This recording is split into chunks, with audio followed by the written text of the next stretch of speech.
Bom, boa tarde a todos.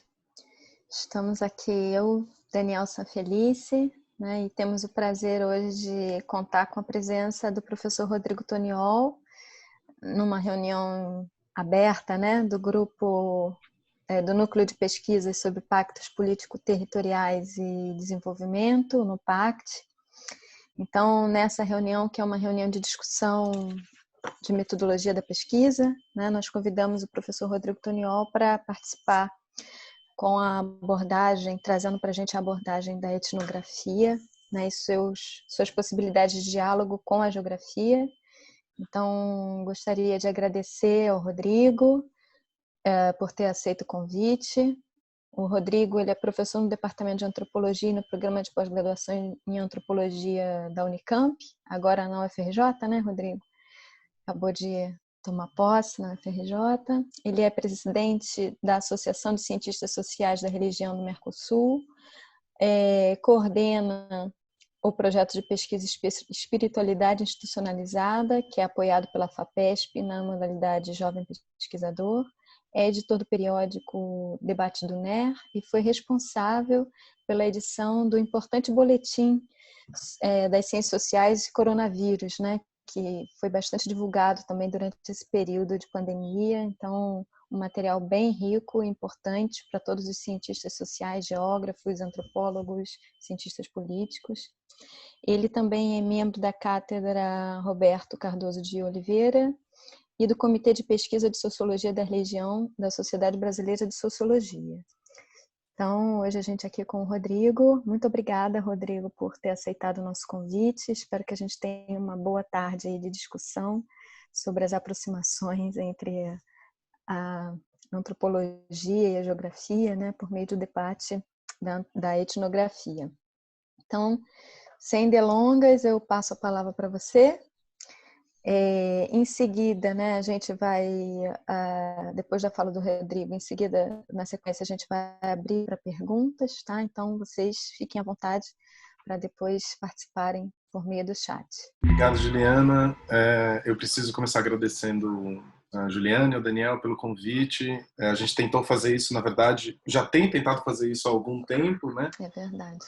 A gente estava fazendo o plano antes da pandemia, então depois eu vou falar um pouco mais disso, mas acho que agora a coisa foi nesse formato, que também tem a vantagem da gente poder abrir para diálogos com outros colegas de outros lugares, né?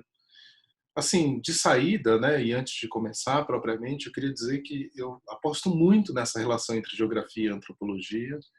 Acho que, de fato, essa é uma relação, apesar de muito potente, ainda pouquíssimo explorada no Brasil, e em outros lugares a gente vê mais convergências, né, tanto do ponto de vista do trabalho antropológico, né, fazer o diálogo, como também da geografia, fazer essa aproximação. E acho que, de fato, via o método é um caminho importante, né, um caminho interessante. Então, a ideia aqui é um ponto de partida, é ter essa conversa como uma primeira conversa. Inicialmente, isso foi pensado como um mini curso, e eu acho que é importante dizer isso, né, porque acho que falar da ideia de que é um mini curso aponta para o fato de que essa é uma conversa necessariamente mais ampla, né? Esse aqui é de fato um ponto de partida. Então, é por isso que esse é o começo de conversa, e eu vou fazer uma fala aqui mais ou menos estruturada, e depois a gente vai para as questões, né? Eu acho que nas questões outras coisas vão aparecer, as pesquisas específicas de cada um e as possíveis aproximações vão ficar mais evidentes, né?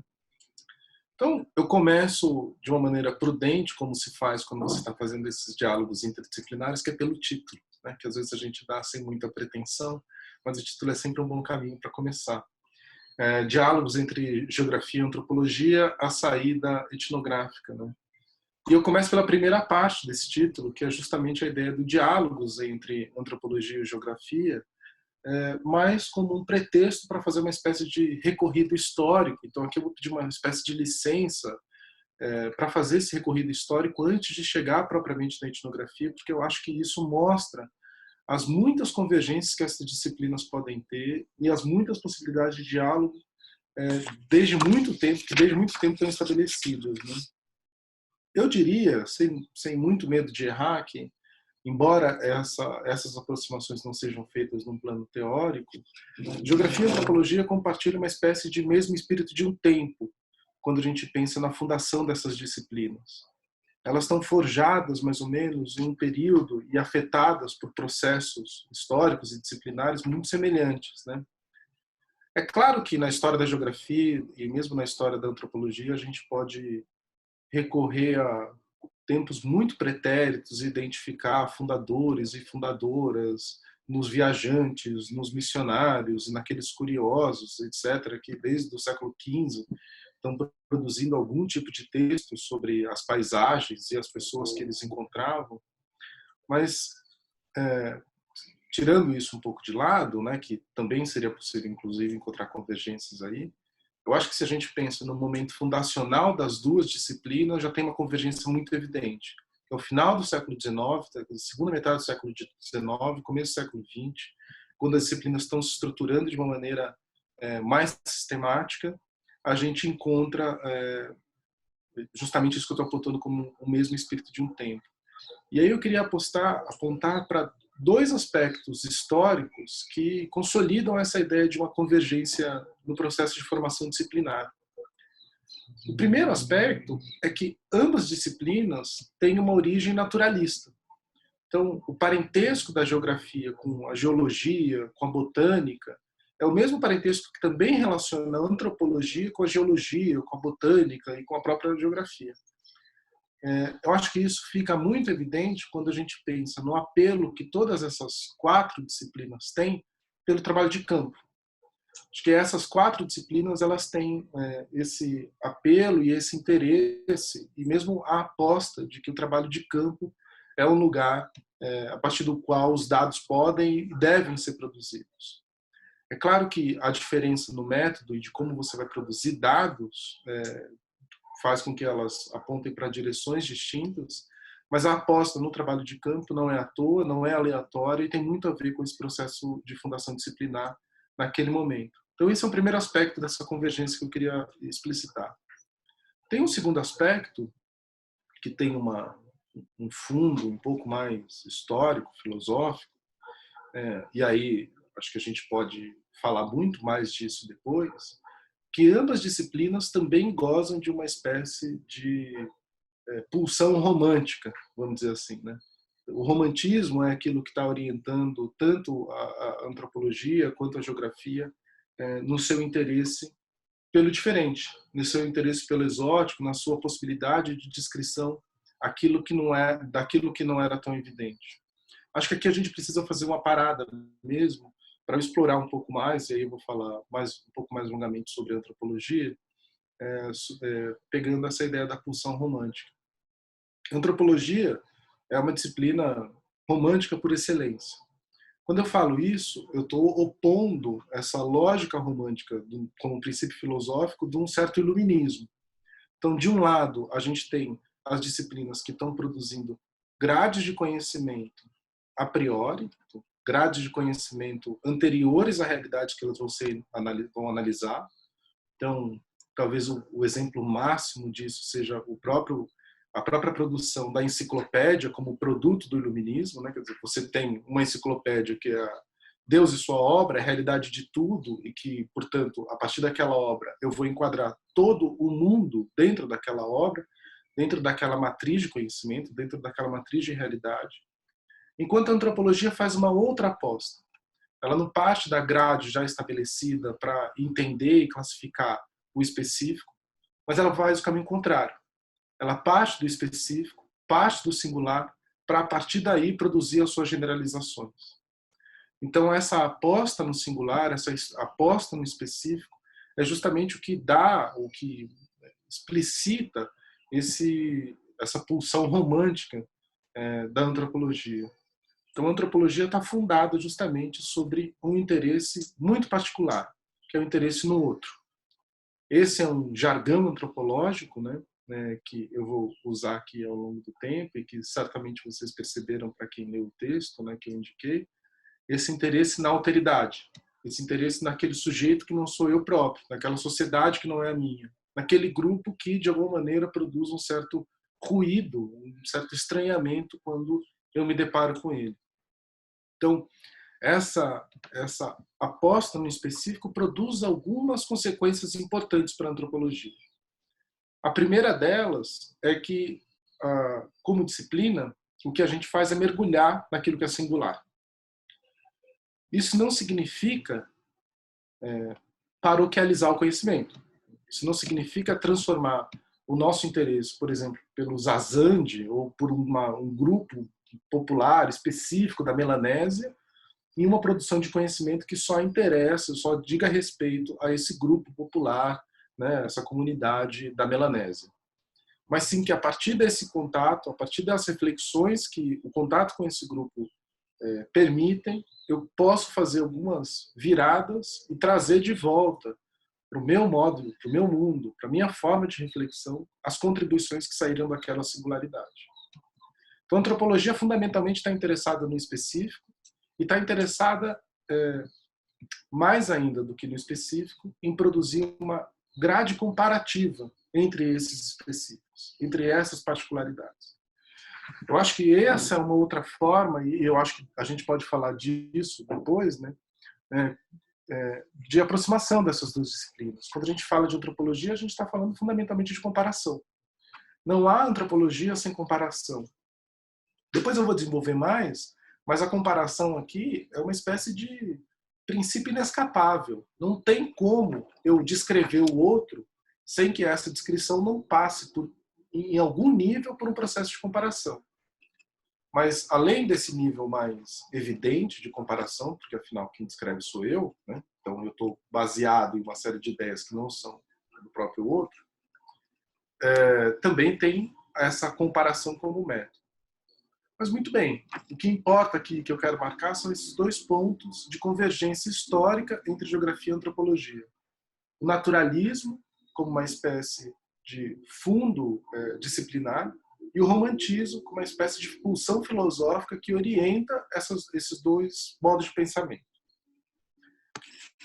Bom, no caso da antropologia, tem dois aspectos e dois conceitos importantes, e aqui eu acho que a gente já vai mergulhando. Bom, vocês me parem a hora que vocês quiserem também, tá? Dois aspectos e dois conceitos que são importantes aqui para a gente ir armando essa grade, é que quando a gente fala no interesse pelo específico, passa a ser necessário, então, que os antropólogos e que a própria antropologia como disciplina produza algumas soluções que sejam contínuas, algumas soluções que sejam gerais, que permitam com que eu produza algum tipo de enquadramento desse outro, ainda que seja para transformá-lo num outro tão diferente a ponto de ultrapassar esse enquadramento. O conceito principal, fundacional da disciplina é a ideia de cultura. A ideia de cultura é central para a antropologia, ou foi mais central do que ainda é. É uma ideia importante agora, mas nesse momento, na verdade, ela está sob ataque dos antropólogos, porque é uma ideia que, já com vários problemas, a gente também pode falar sobre os limites da ideia de cultura para a antropologia atual. Mas, de qualquer maneira, para entender o processo histórico de fundação da disciplina, é importante que a gente reconheça essa ideia de cultura. E aqui tem um ponto importante, mais uma vez, uma brevíssima digressão histórica, né? Quando os antropólogos começaram a produzir, os seus grandes inimigos do ponto de vista disciplinar eram aqueles que estavam elaborando e produzindo a partir de um princípio de evolução social, né? Certos evolucionistas sociais, que imaginavam o mundo como conectado por um único processo histórico de desenvolvimento, a partir do qual todas as variações poderiam ser implicadas nesse único processo histórico. Então, nesse caso, a diferença, e qualquer diferença, seria uma questão de tempo, e não de nenhuma outra coisa. Então, se eu vou para a Melanésia e encontro um grupo que é absolutamente devoto, sei lá, de um totem, eu inscrevo esse grupo em um certo trajeto histórico que vai colocá-lo, evidentemente, do ponto de vista de alguém do final do século XIX, num período anterior àquele que eu próprio vivo, no caso, o antropólogo. O que a antropologia fez foi implodir com essa ideia de uma evolução unilinear, com essa evolução que inseria todas as diferenças em em um certo processo histórico, né? Todas as diferenças em uma diacronia, né? No tempo, e reconhecer os próprios processos históricos dos grupos estudados. Isso é muito importante, pode parecer banal, mas isso é muito importante para criar a ideia de que todos os grupos têm a sua própria cultura. O limite e a radicalização dessa ideia significa que, se todos os grupos possuem a sua própria cultura, todos os grupos precisam ser estudados e entendidos a partir do seu próprio processo histórico. E isso, de alguma maneira, fez com que, ou lançou os antropólogos numa tarefa que era de fato, conseguir construir um inventário imenso dos processos históricos específicos de cada grupo que eles podiam encontrar em todo lugar do planeta. Então, tinha uma certa expectativa de que a antropologia conseguisse produzir um grande catálogo da humanidade que descrevesse esses grupos na sua singularidade. Descrevesse esses grupos a partir do seu modo econômico, da sua religião, do seu sistema de parentesco. E aí esses antropólogos, então, foram reconhecendo que essas diferenças eram fundamentais para descrever esses grupos e para entender a si mesmo. Bom, acho que esse é um primeiro ponto importante. Então, cultura foi aquela ideia que produziu uma totalidade, que produzia a unidade de análise dos antropólogos. Então, a unidade de análise inicial da antropologia é a ideia de cultura. A diferença, portanto, está baseada na cultura, né? Na cultura do outro. É claro que, e aqui tem um segundo aspecto que eu acho que é muito importante, que esse processo de descrição desses grupos, né, todos que os antropólogos passaram a descrever, eles ocorreram em um período histórico muito específico, que é o período colonial. E aí eu acho que é um outro aspecto também de convergência dessas duas disciplinas que a gente poderia, inclusive, traçar paralelos super interessantes, né? Como que a antropologia ela surge junto com o processo colonial. E ela surge junto com o processo colonial porque tinha um interesse colonial muito específico. Basicamente, a estruturação da disciplina aconteceu por meio do diálogo com as metrópoles, principalmente Inglaterra, França, um pouco posteriormente nos Estados Unidos, que não era uma metrópole, mas que tinham seus próprios grupos nativos que tinham interesse em descrever, e que Inglaterra e França, então tomando esses dois exemplos, né, tinham interesse total em entender aqueles lugares que eles estavam colonizando. Então, era preciso entender qual que era a dinâmica de relação dos grupos no atual Zimbábue, né, para justamente que a burocracia colonial conseguisse se estabelecer. Então, o passado antropológico é um passado politicamente comprometido com o colonialismo. Bom, antropólogos são muito bons em produzir autocríticas e chibatadas, né? Então esse é um tema que ocupou durante décadas a antropologia, esse passado colonial, produziu muitos efeitos na forma como a gente produz antropologia hoje, mas o que importa para destacar aqui é justamente esse interesse pela alteridade.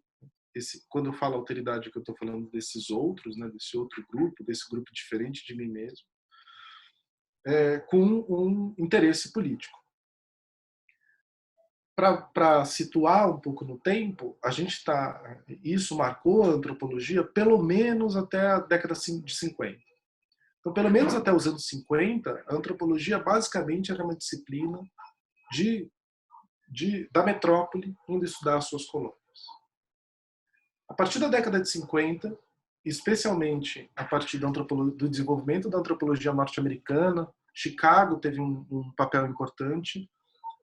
O interesse por esses grupos afastados, distantes e muito distintos do grupo do próprio antropólogo foi se transformando e foi se aproximando.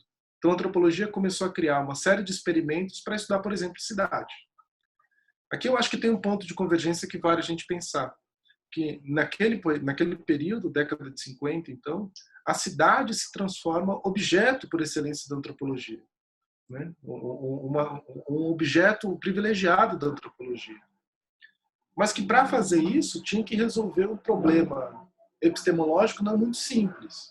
Se a antropologia é aquela disciplina interessada em descrever a cultura do outro, como que então ela vai se interessar, ou como que ela vai conseguir dar conta de descrever o prédio ao lado?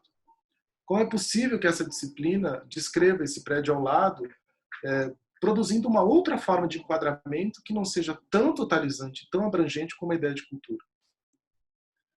E aqui eu acho que a gente já começa a ver a necessidade de uma sintonia um pouco mais fina que essa ideia de cultura permite.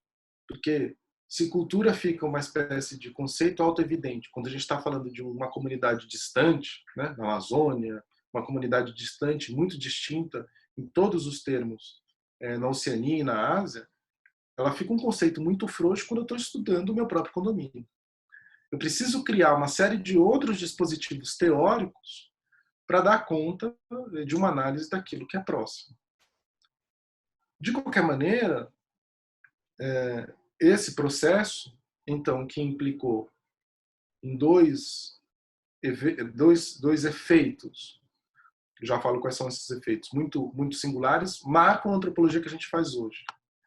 Os dois efeitos são, primeiro, o destronamento dessa ideia de cultura como a grande totalidade, e segundo, a possibilidade de fazer antropologia absolutamente de tudo e de todos.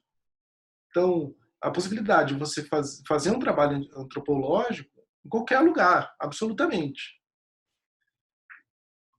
E aí é claro que a gente chega num ponto que mas afinal de contas, é aquela pergunta que não se quer fazer, né? Mas que todo mundo está fazendo. Afinal de contas, o que é um trabalho antropológico? Né? O que caracteriza esse negócio? Acho que teria muitas saídas, eu vou explorar algumas delas, mas queria começar dizendo que nesse processo de transformar um mundo muito próximo em o meu próprio objeto, a antropologia criou uma espécie de máxima, que acho que vale para entender aqui esse processo, que é transformar o exótico em familiar e o familiar em exótico. Essa é a máxima da antropologia, né, que eu acho que explica esse movimento. Então, a partir dos anos 50, os antropólogos estavam muito interessados em ir para a Melanésia, ir para a Amazônia, estudar aqueles grupos, mas reconhecer aquilo que há de familiar naqueles processos que parecem tão distintos e, ao mesmo tempo, estudar o prédio ao lado e reconhecer aquilo que há de mais exótico nesse lugar tão familiar. Se eu pudesse aqui, e se isso fosse um minicurso, a gente certamente assistiria junto, dar uma lição de casa, é que vocês assistam Edifício Master, do Eduardo Coutinho, que é um prédio do Rio de Janeiro, enfim, que acho que passou por muitos momentos históricos, né? E o Eduardo Coutinho fez esse filme, acho que no final dos anos 80, filmando e entrevistando pessoas de cada um dos pequenos apartamentos, das kitnets, né, do JK lá, as pessoas que viviam ali.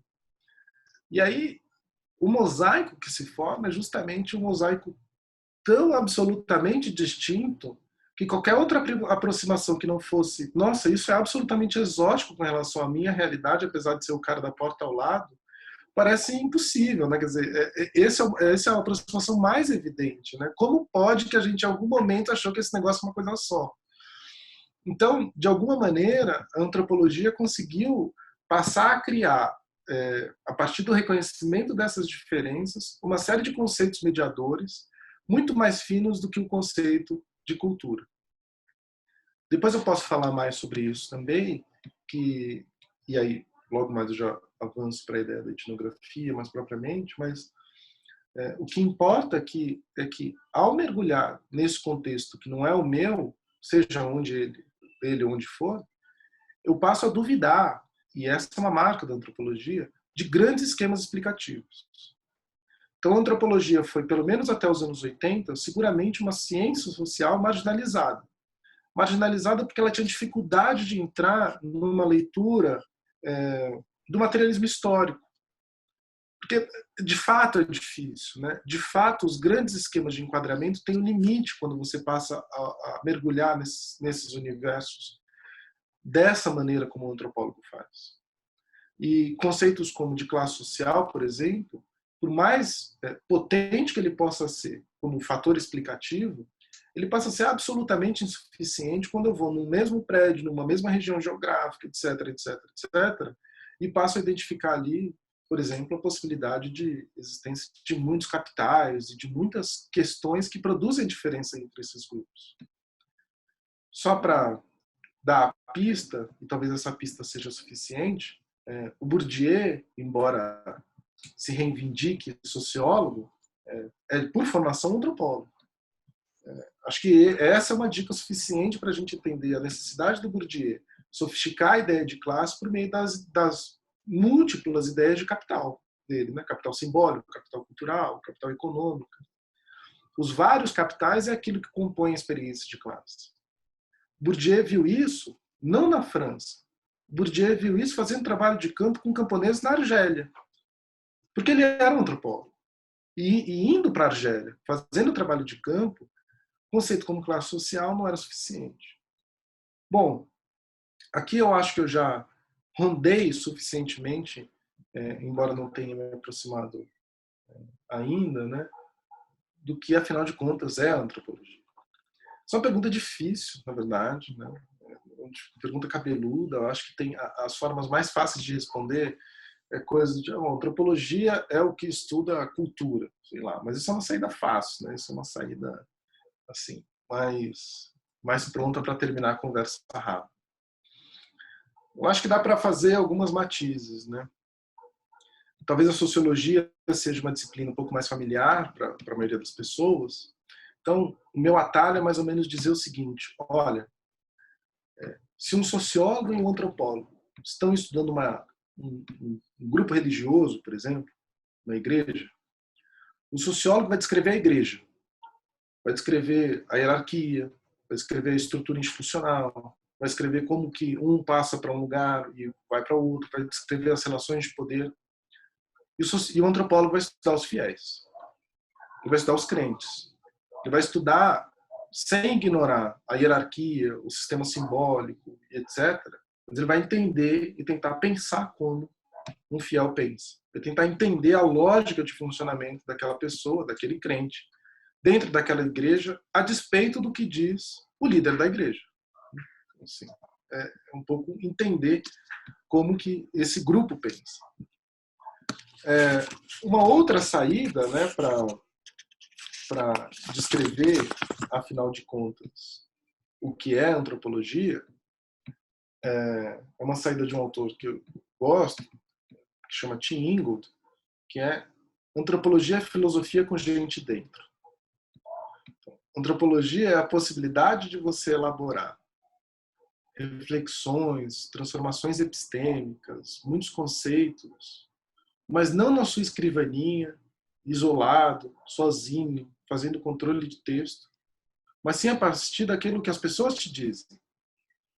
Então é a possibilidade, por exemplo, de você ter uma pergunta difícil, do tipo, né, pergunta de pesquisa, do tipo, o que é a morte? Porque a morte é uma pergunta eminentemente filosófica, né? Mas o que o antropólogo faz é secretariar essa pergunta. Ele não enfrenta ela sozinho, como um filósofo faz. Ele passa ela adiante. Então, o interesse do antropólogo é de passar a pergunta adiante. Não é de pensar o que é a morte, mas de pensar como um Yanomami responde o que é a morte. É isso que interessa. E imaginar que a possibilidade dessa resposta, o que é essa resposta, pode se transformar, inclusive, no modo como nós, ocidentais, modernos, elaboramos a nossa filosofia da morte. Então, o antropólogo vai, provoca e volta.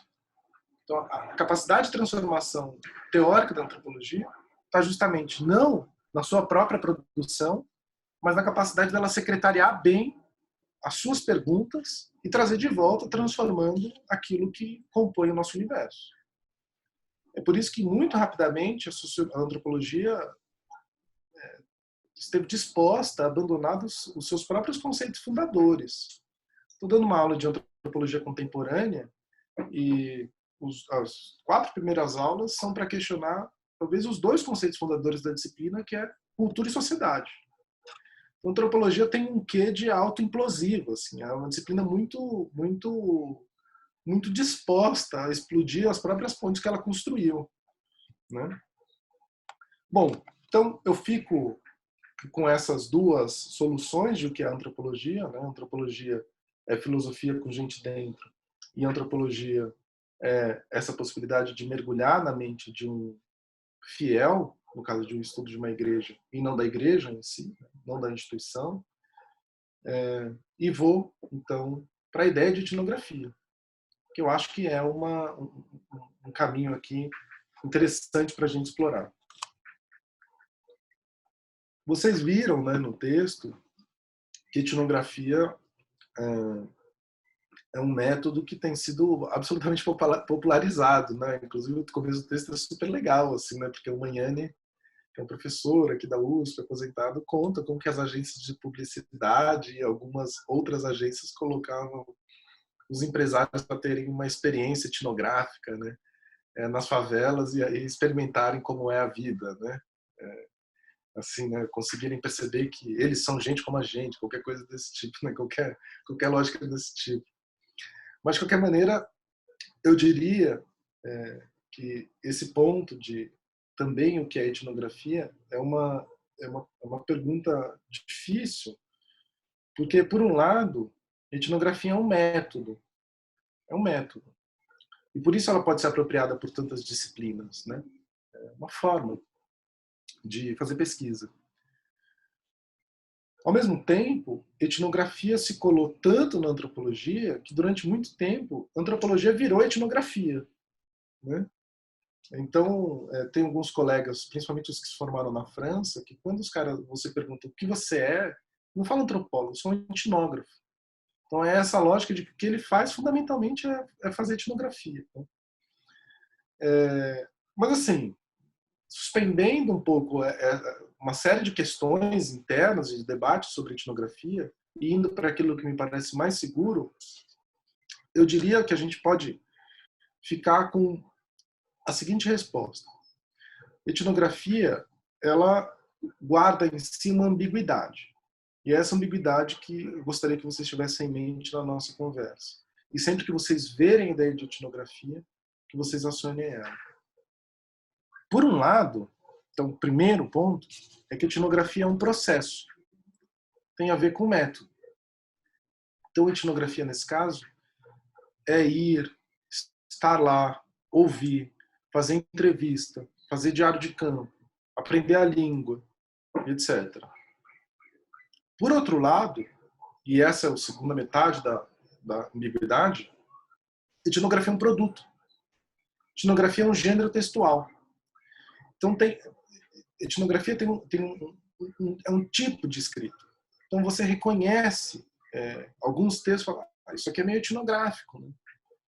E você consegue reconhecer esses textos meio etnográficos, ou que tem um certo faro etnográfico, né, um certo odor etnográfico, em várias dimensões, assim, né, em vários suportes. Então, não é difícil, lendo, por exemplo, uma Piauí, você lê uma reportagem imensa que tem um quê de etnografia. Tem um negócio aqui que é meio etnográfico, tem entrevista, a mulher foi lá, esteve lá, conheceu e tal. Está produzindo, está fazendo uma série de provocações a partir daquela lógica. Então, eu queria marcar essa ambiguidade. Por um lado é um processo, por outro lado é um produto. Então, se isso fosse um minicurso, o minicurso estaria baseado nessa ambiguidade, né? Nessas 2 faces dessa moeda. Então, eu vou falar aqui rapidamente sobre ela como processo, depois eu falo sobre ela como produto e faço algumas amarrações para a gente poder seguir a nossa conversa. Etnografia como processo.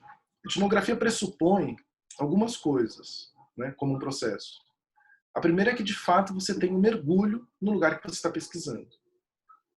E por isso que antropólogos são não avessos, mas assim, eles conseguem incorporar surveys, por exemplo, como matéria complementar a uma etnografia, como matéria complementar a uma ida a campo aprofundada. Muitos antropólogos, muitos colegas, eu mesmo já usei survey, mas isso não é o suficiente para você fazer uma etnografia. Para você fazer uma etnografia, você tem que estar lá. Você tem que ir. Seja onde for. Já vou falar sobre esse seja onde for. O segundo aspecto, né, desse processo de etnografia é que esse ir, ouvir, ele depende de uma abertura para essa alteridade. Então, é um processo de fato de abertura, um processo de fato de, eu diria, né, agnosticismo metodológico. Então, assim, você está aberto para acreditar. Eu que pesquiso há muito tempo religião, a pergunta óbvia, assim, qualquer mesa de bar, festa de ano novo, você é religioso? A minha resposta é a seguinte, olha, eu não sou religioso, mas quando eu estou com os religiosos que eu faço pesquisa, eu de fato acredito no que eles acreditam. Eu de fato, aquela realidade de mundo é de fato uma realidade. Então, essa possibilidade de abertura para essas outras realidades do mundo, sem fazer dessas outras realidades do mundo uma imaginada ficção, uma irrealidade, tudo que o antropólogo não faz. O que ele faz é, de fato, aderir àquela lógica. Então, acho que agora está bastante evidente a necessidade, por exemplo, da gente entender o processo de emergência, ressurgimento, consolidação, não sei, de um conservadorismo brasileiro. E o que, do meu ponto de vista, como antropólogo, a gente precisa é, de fato, entender como essa lógica se produz. Porque de denúncia, na denúncia a gente não vai entender esse processo. Precisa entender como um bolsonarista pensa. Precisa entender como é que, num Brasil profundo, a gente consegue produzir uma lógica conservadora que pouco tem a ver, ou pouco contato tem, do meu ponto de vista, com a realidade pregada por uma direita não progressista. Né? Então, nesse caso, o interesse da antropologia é, de fato, de mergulhar e de se abrir para essa alteridade, até o ponto de se deixar convencer por ela. Até o ponto de incorporar essa alteridade como uma gramática de pensamento. Então, para entender um religioso, eu preciso incorporar a gramática de conhecimento, o modo de visão, a visão dele de mundo, no meu próprio modo de escrita. E aí tem um segundo aspecto aqui importante também nessa ideia do processo, que a gente tem uma ferramenta que é muito usada e que está em todos os manuais, que é o diário de campo. Então, a etnografia depende de um diário de campo. Eu sei que a geografia faz isso também, mas na antropologia, de fato, é muito elementar. Assim, toda pesquisa você faz um diário de campo. Tem um processo de depuração e de escrita com as impressões que você teve daquele lugar.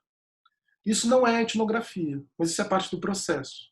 Né? Dessa coleta de dados, dessa depuração, desse processo de produção de estranhamento, de familiarização do estranho, de exotização do familiar, que passa por esse dispositivo do diário de campo. Tudo isso é como um processo, né? Então, a etnografia é como um processo. A etnografia como um produto, na forma textual, significa que, ao ir e entender essa gramática do outro, né, desse grupo que eu estou estudando, eu também preciso voltar e apresentar aquilo que essa gramática me apresentou em termos de uma nova realidade de mundo, nos termos dos meus pares. Então, eu apresento como texto etnográfico algo que seja compreensível para o antropólogo, mas mobilizando uma gramática que não é a gramática fiel à antropologia. Tem aquela ideia, né, de que traduzir é trair.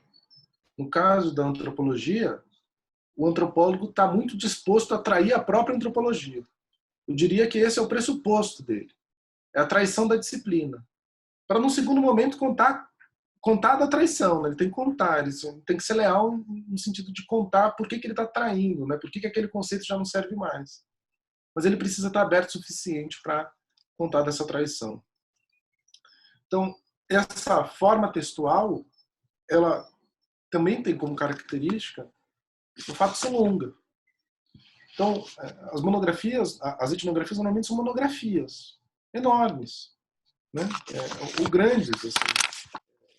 É muito difícil você fazer uma etnografia, eu acho que isso é uma questão, né? Em termos de um artigo, por exemplo. Porque não dá espaço, não dá tempo para você aprender a gramática do outro, contar como eles pensam, a partir dessa lógica. Então, eu diria que os artigos antropológicos raramente são etnografias, por uma questão de gênero textual. Então, para ler etnografia, tem que ler uma monografia. E aí, é claro que, em alguns momentos, né, no começo dos séculos, antropólogos mais clássicos, as monografias deles eram monografias sobre tudo. Então, um pouco, sei lá, tinha uma cara de Os Sertões, assim, né? Começa descrevendo a geografia do lugar, como que é a paisagem, vai para o povo, vai para a festa e tal. A partir de um determinado momento em que a crítica a essa produção de uma totalidade foi avançando, as etnografias passaram a ser muito específicas. Então você pode ter uma etnografia sobre um grupo de vegetarianos em Porto Alegre que se reúne. Então é uma monografia complexa, profunda, mas sobre uma situação muito, muito particular, né? Então tem, mais uma vez, a aposta nessa singularidade, no romantismo, na capacidade explicativa que a singularidade pode ter para a totalidade. Bom, então, estou marcando aqui a ambiguidade, né? Etnografia como processo, etnografia como produto. E como consequência, já falei disso, mas quero reforçar, absolutamente tudo é etnografável. Né? Acho que esse é um princípio interessante, né? A etnografia depende dessa longa duração e das múltiplas vozes, né? Porque o interesse da etnografia nunca é colocar só uma voz, mas colocar o contraditório também nela, dentro dela. Só para dar um exemplo sobre essa ideia de que tudo é etnografável, as minhas pesquisas mesmo, há muitos anos eu faço pesquisa em hospitais, em contextos médicos. A minha tese foi baseada em reuniões que estavam elaborando uma política de saúde no Rio Grande do Sul, dentro da Secretaria Estadual de Saúde. Então eu fiz etnografia com o secretário de Saúde do Rio Grande do Sul, né? Dentro de uma sala de reunião. É só para dizer que esse universo da política, esse universo que pode parecer muito próximo e por isso também distante de alguma maneira da antropologia, não é verdade, né? O mesmo universo da política é um universo que pode ser muito próximo da antropologia. Bom, uma última parte aqui então, estou avançando no meu tempo, estou tentando me segurar uns 45 para a gente poder ter uma conversa, né? O que o antropólogo faz, eu já disse, né, é secretariar respostas, né? Secretariar respostas. É claro que uma boa etnografia, na medida em que ela mergulha no universo da alteridade, no universo do outro, e isso é importante, rapidamente ela reconhece que as perguntas do antropólogo para aquele universo não faz sentido nenhum. Então, parte do trabalho antropológico é reconhecer que as suas perguntas dizem muito mais sobre você do que sobre o grupo que você está pesquisando.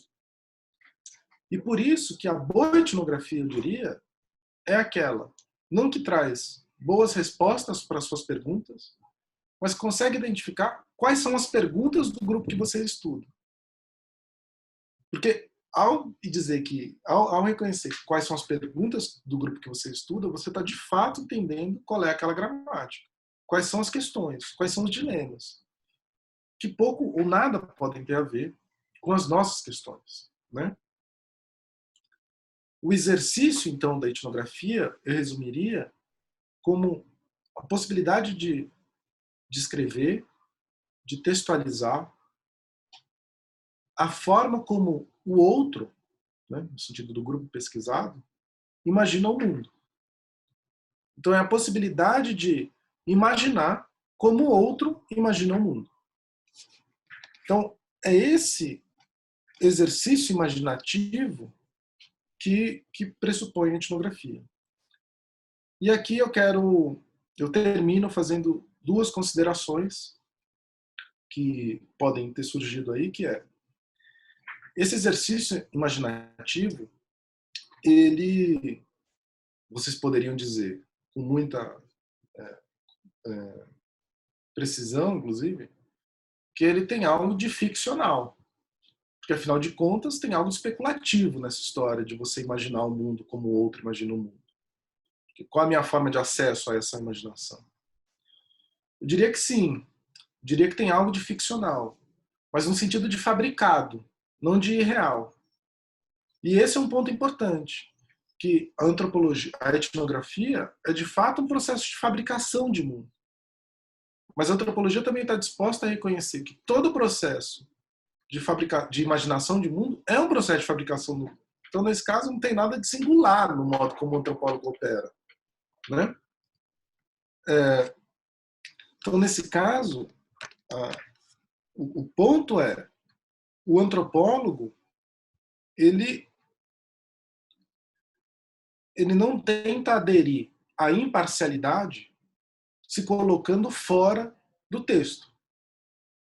Pelo contrário, para o antropólogo, o antídoto à parcialidade é se situar no texto e dizer a partir de onde ele está falando, porque isso significa qual foi a forma de relação que ele estabeleceu com o grupo que ele pesquisa e que, portanto, deu acesso a ele, a essa forma de imaginação do grupo que ele pesquisa, para que ele possa textualizar.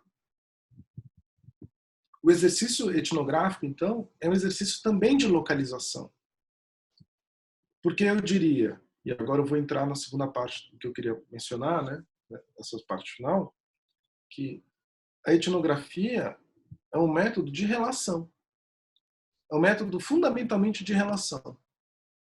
O antropólogo está tentando estabelecer uma relação de conhecimento com o grupo que ele pesquisa, mas também uma relação social. Também passa por ele.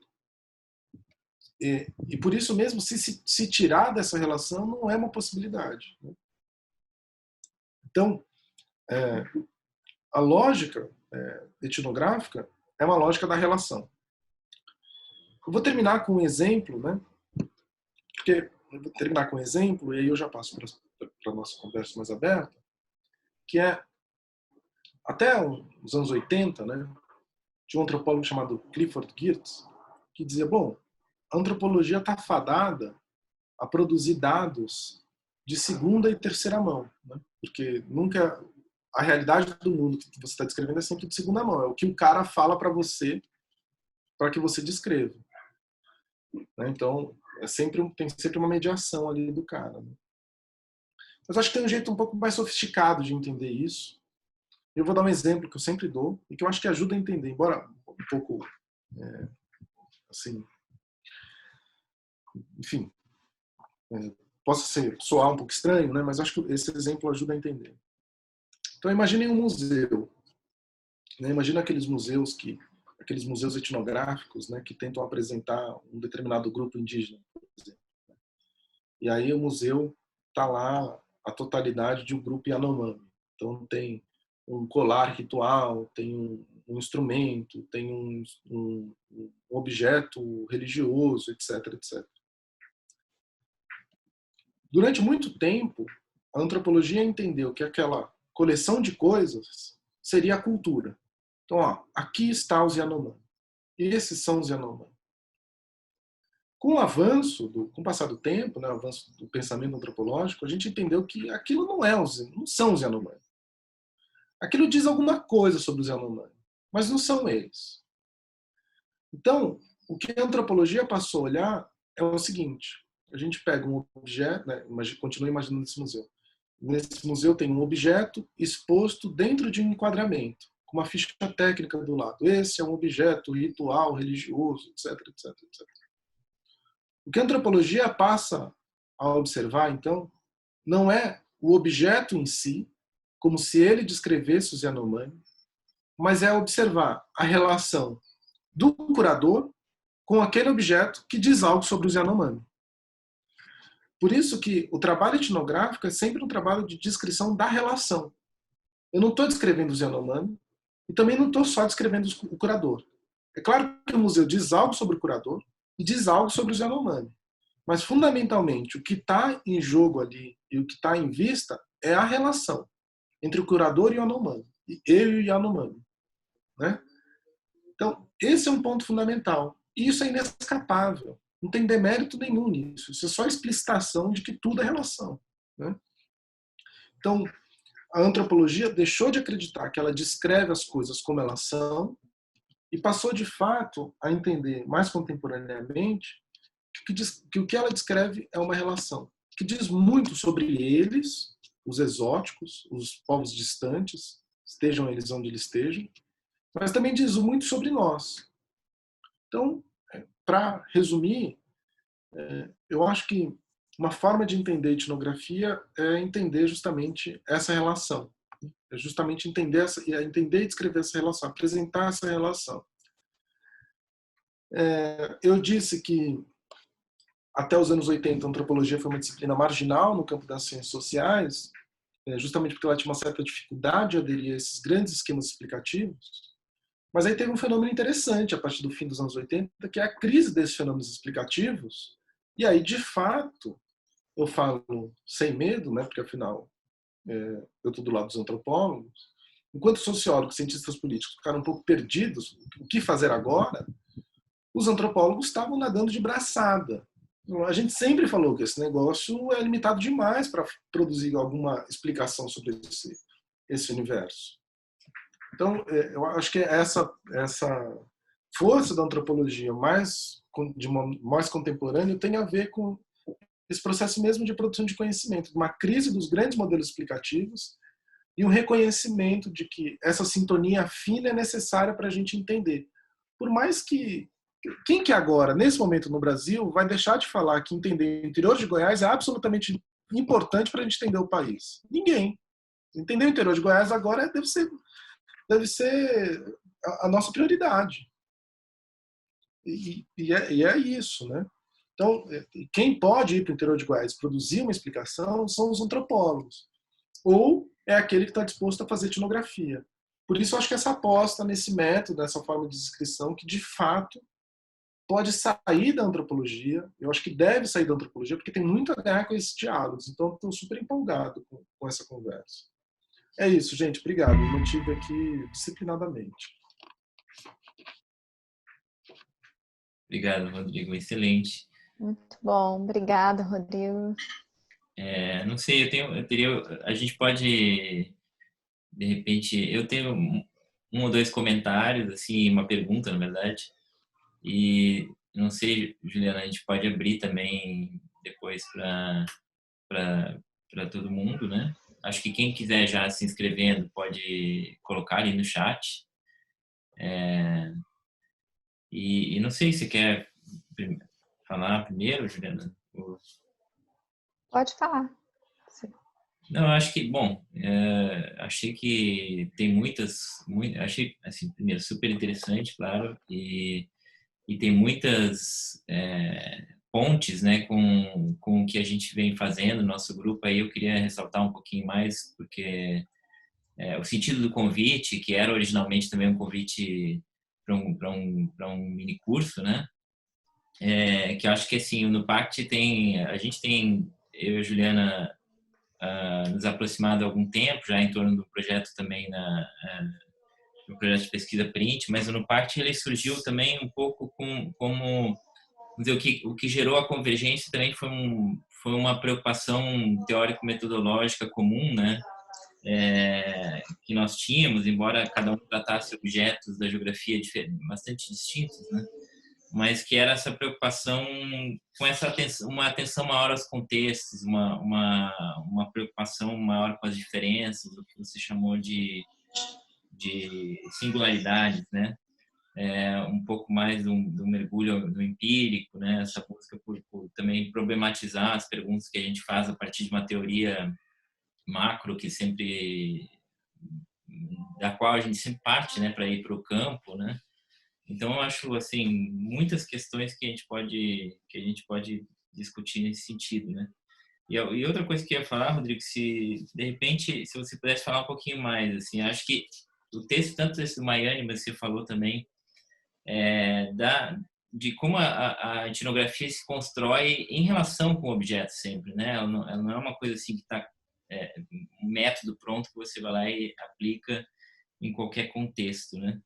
E eu queria que você falasse um pouco como é que ela foi mudando à medida que a antropologia também foi incorporando esses novos objetos, né? Eu já tinha comentado que tem uma antropóloga que fez uma etnografia de Wall Street, né? Ela ficou pesquisando nos bancos de investimento em Manhattan, e produziu um livro nesse sentido. Então, como é que muda, por exemplo, em relação a você falou de incorporar a gramática do nativo, como é que vai mudando as condições de produção, né, do conhecimento à medida que os objetos da etnografia se modificam tanto, né, porque é parte do estudo, né, dos povos tradicionais e começa a incorporar objetos tão distintos. Acho que se pudesse falar também em relação à sua pesquisa um pouco mais, se quiser falar, acho que é interessante.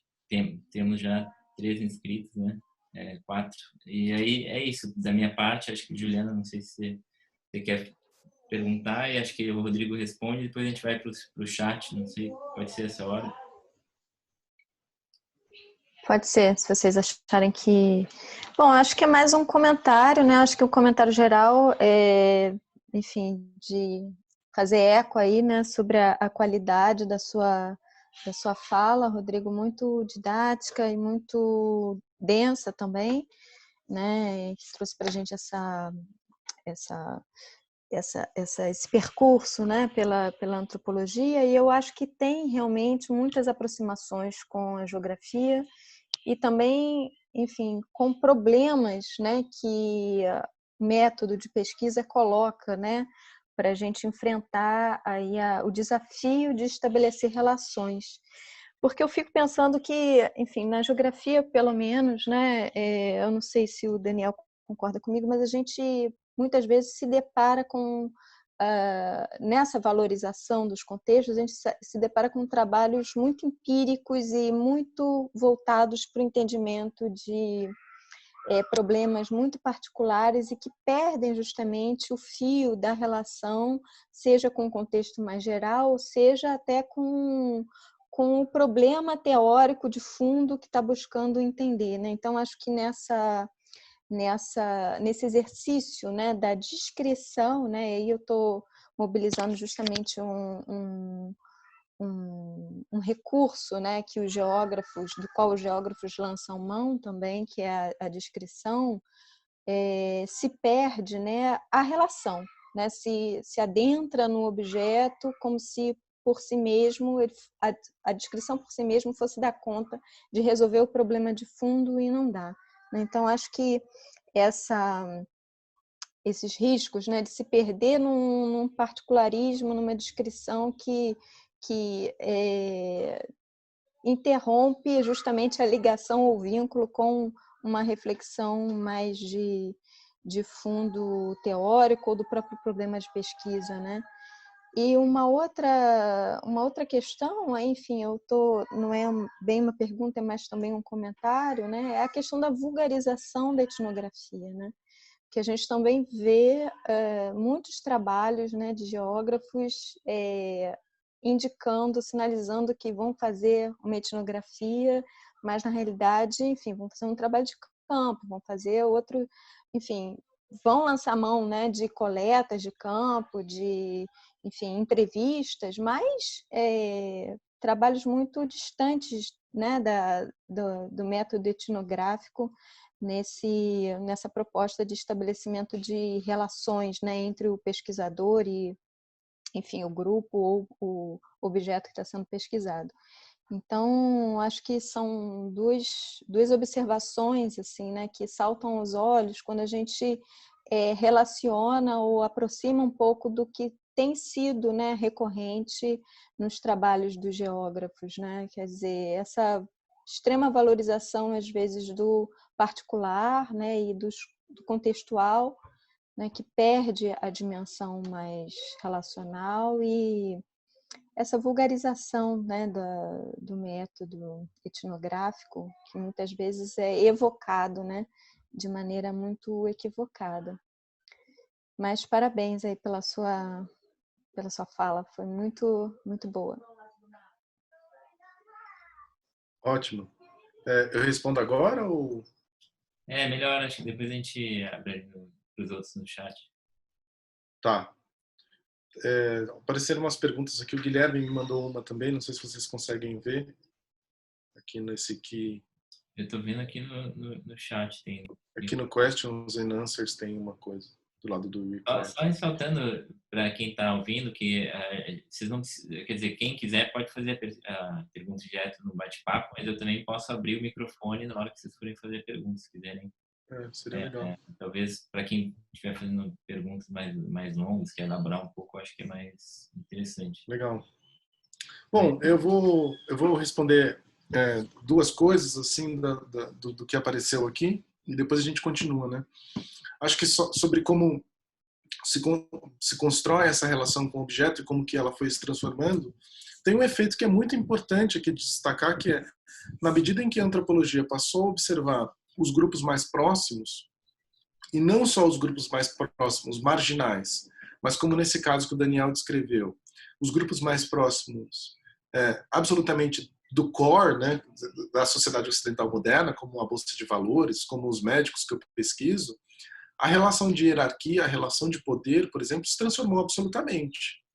Então, esse é um dos efeitos muito sensíveis que, de fato, mudou o modo como a gente faz etnografia e como a gente pode produzir texto. Então, eu faço pesquisa, nesse momento, no Hospital das Clínicas, com professores titulares da USP e da Medicina. Então, os caras sabem o que é hipótese, sabem o que é método. Então, quando eu mando meus alunos para lá, eles pedem para ler o projeto dos caras, né? Acho que isso tem muita diferença com relação ao que a antropologia já foi em outros momentos. Mas acho que tem algumas outras coisas que também são importantes de destacar. Uma delas é que a antropologia também se popularizou.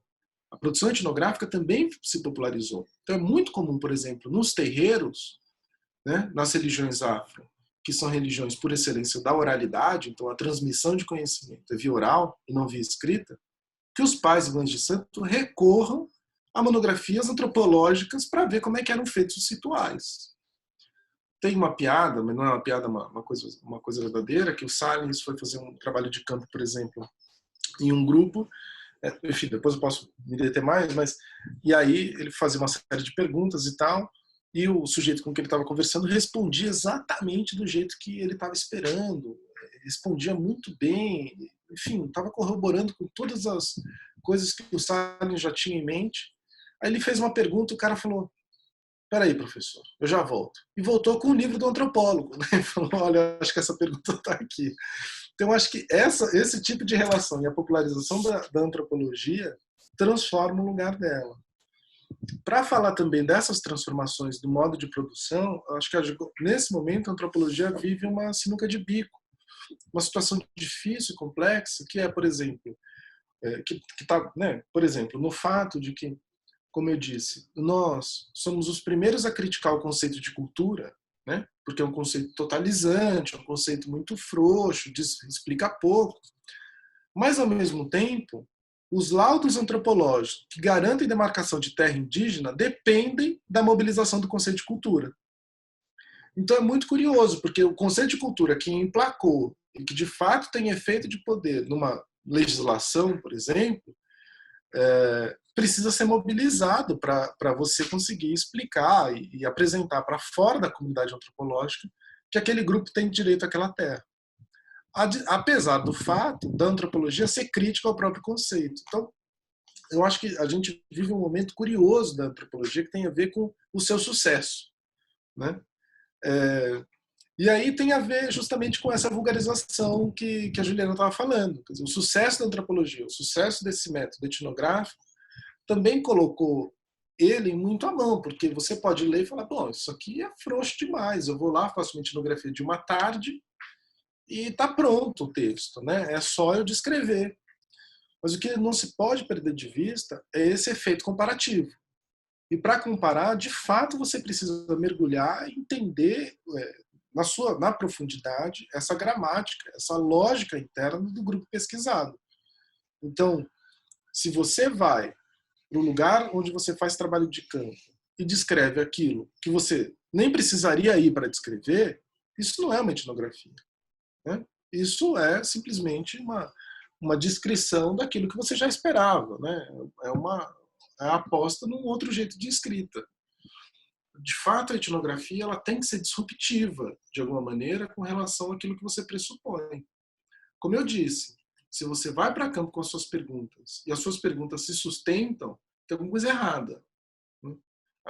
A pergunta tem que, de fato, ser completamente transformada. Quem dirá, então, a hipótese e a resposta, né? Então, acho que esse é um ponto que me parece importante. E só para terminar aqui, uma coisa que também apareceu nessas falas, que é, na medida em que a antropologia também passou a olhar para a sociedade moderna ocidental, ela, ao longo das últimas décadas, ela passou a reconhecer, bom, a gente precisa... Por que quando a gente vai para a Melanésia, para a Oceania, para a Ásia, para as comunidades amazônicas, a gente olha para aquilo que é do core desses grupos, então religião, economia e tal. E quando a gente vai estudar sociedade moderna ocidental, a gente vai para as margens. Então vai estudar cigano, profissional do sexo, grupo de trapezista, etc. Então tem todo um movimento, claro que isso é absolutamente fundamental, mas tem todo um movimento da antropologia, a gente precisa estudar a bolsa de valores, a gente precisa estudar o HC, a gente tem que estudar o judiciário. Então, acabou de sair uma etnografia que é resultado de uma tese de doutorado de uma colega, cujo sobrenome é Lewandowski, então façam as ilações que vocês quiserem, estudando o STF. Então, acho que é absolutamente fundamental estudar o STF do ponto de vista etnográfico, né? Justamente porque você tem que ir para isso que descreve, de fato, o que é a comunidade que você está estudando, nesse caso, nós modernos ocidentais, né? Bom, tem uma série de perguntas aqui, eu não sei como é que a gente vai fazer isso. Não sei, eu acho que vamos primeiro, naquela primeira lista que você fez, eu vou abrir o microfone para essas 3 pessoas. Eu acho, quer dizer, eu não sei se o Vinícius vai querer também, que depois ele colocou a questão aqui, mas o Otávio, acho que pediu para falar, então eu vou passar para ele. Depois o Vinícius, depois a Mayra. Aí a gente faz uma segunda, depois a gente abre de novo, acho que pode ser assim. Vou abrir o microfone, então, Otávio. Tá, eu vou colar. O Guilherme me mandou uma pergunta aqui, eu vou colar para ele aqui no chat também. É do Guilherme Muniz. Ele mandou a pergunta por onde? Ah, tá. Uma outra coisa. Acho que aí agora eu ativei a fala. O Otávio, se quiser falar, só ligar o microfone. Está ouvindo? Estamos. Alô? Sim. Boa tarde a todos, né? Eu quero parabenizar a organização do evento, né, do NUPAC, também pela fala do professor Rodrigo Toniol, foi bem instigante, né? Nos deu muita discussão, pena que o tempo realmente foi reduzido. Acho que você teria muita coisa ainda para nos falar, mas deu para a gente ver um pouco. Então, a pergunta que eu coloquei até no chat, né? Eu, como geógrafo, né, trabalho com geografia da religião, desde a minha dissertação de mestrado, também doutorado, coordenando o laboratório de geografia lá na Universidade Estadual do Ceará. E a gente via que na geografia, em sua primeira fase enquanto construção de ciência, era uma geografia bastante descritiva, né? Nós tínhamos, os geólogos iam para campo, descreviam com bastante exacerbação o real. A partir do momento que a geografia passa a ficar à margem das outras ciências sociais, porque não respondia, de certa forma, política, àquela realidade, então descrever passou a ser um pecado. Então, para nós que trabalhamos com geografia cultural, nós sentimos essa importância de escrever para observar o real. E nossos alunos, né, que tanto na graduação, até mesmo a nível de mestrado, doutorado, eles têm essa dificuldade em sentar no banquinho, podemos dizer assim, na praça, ou lá no grupo que ele está estudando, que seja numa festa religiosa, para pensar o espaço sagrado, eles têm essa dificuldade em realmente descrever, porque tem uma herança da geografia ainda que acha que descrever é um método antiquado. Por isso, eu acho que a importância de uma etnografia, até como fala um pouco Laval, de uma etnogeografia para pensar esse olhar para a realidade. Era isso. Obrigado. Obrigado, Otávio. Deixa eu ver aqui. Aí depois, o Vinícius falou que... Eu vou ler a pergunta dele, ele já colocou aqui a pergunta, né? Colocou: Marisa Peirano defende a etnografia como uma teorização social, produto principal da antropologia. Tim Ingold contesta essa perspectiva, dizendo que a antropologia não é apenas etnografia. Essas são ambiguidades da compreensão antropológica ou uma disputa epistemológica do campo, né? De epistemes do campo. E depois, acho que eu vou abrir aqui para a Mayra. Peraí.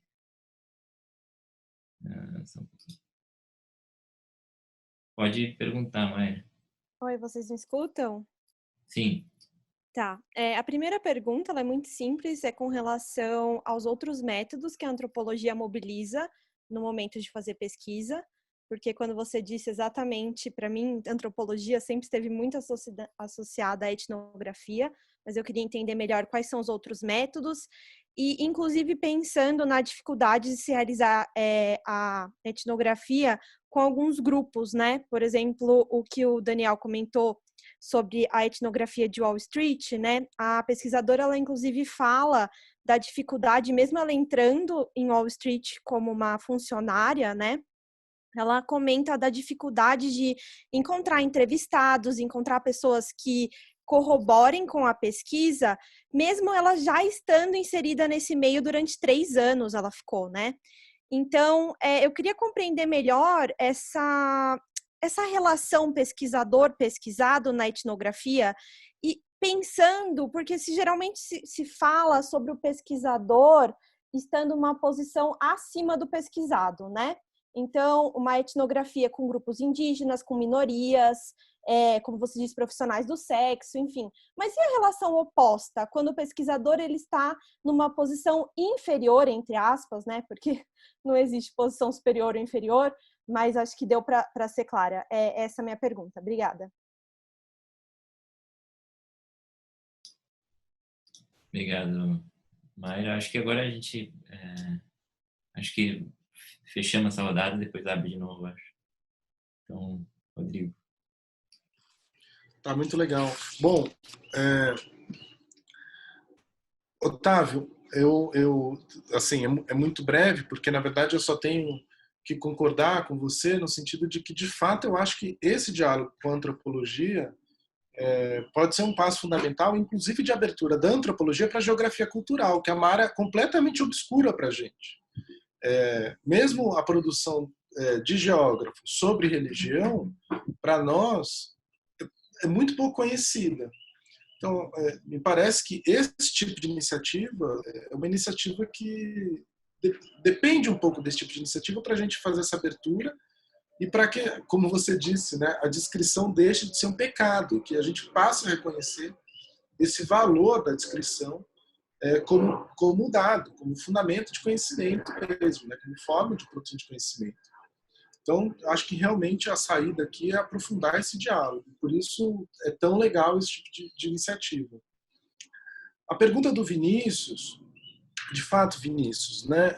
Imagino que você seja um iniciado aí, então, né? Porque essa é uma pergunta que tem a ver com disputas internas da antropologia, que a Marisa Peirano é uma antropóloga importante no Brasil, com relevância no mundo, e que tem uma aposta, né, na etnografia como sendo, de fato, a carta de ouro da antropologia, né, a moeda forte da antropologia.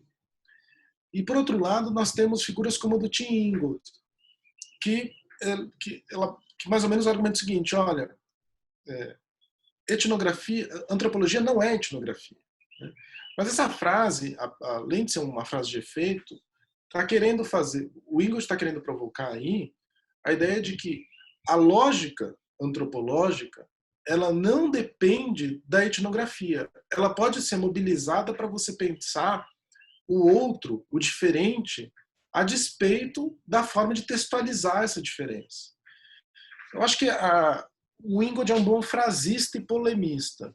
Então, ele acertou, só que, né, nesse caso ele acertou demais, porque o título do texto ficou mais forte do que o que no final das contas ele estava querendo dizer. Então depois ele tem que responder durante anos sobre essa história, mas eu acho que dá para contemporizar o argumento dele, dizer que de fato tem uma lógica da antropologia que está além do texto etnográfico. Então, acho que tem uma disputa aí, você tem razão, né?